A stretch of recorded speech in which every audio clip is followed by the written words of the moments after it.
ഏതെങ്കിലും 4 പേര് കള്ളു കുടിക്കുന്നവന്, കഞ്ചാവടിക്കുന്നവന്, വ്യഭിചരിക്കുന്നവന്, പലിശ തിന്നുന്നവൻ, നിസ്കരിക്കാത്തവന്, അല്ലാഹുവിനെ മറന്നു നടക്കുന്ന ഏതെങ്കിലും ഒരുത്തൻ നീ മഹാനാണെന്ന് പറഞ്ഞാൽ, നീ നല്ലവനാണെന്ന് പറഞ്ഞാൽ നിനക്കൊരിക്കലും സ്വർഗം കിട്ടൂല.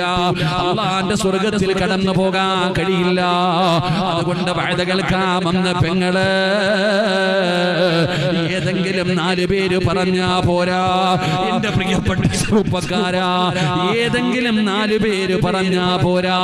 പറയേണ്ട 4 പേരാണ് പറയേണ്ടത്. പറയേണ്ട 4 പേരാണ് പറയേണ്ടത്. ആ 4 പേരാരാണെന്നറിയോ? ആ 4 പേരാരാണെന്നറിയോ? ആ 4 പേരെ കുറിച്ച് ഞാൻ നിങ്ങൾക്ക് പറഞ്ഞു തരാ. നിങ്ങൾ പൈസ കൊടുക്കണോ, വീട് വെച്ച് കൊടുക്കണോ, സ്വർണം വാങ്ങി കൊടുക്കണോ, എന്ത് വേണമെങ്കിലും ചെയ്തോ. ഒരു 4 പേരെ റെഡിയാക്കണേ, ഒരു 4 പേരെ തയ്യാറാക്കണേ. അല്ലാഹുവിന്റെ പ്രവാചകൻ പറയുന്നു,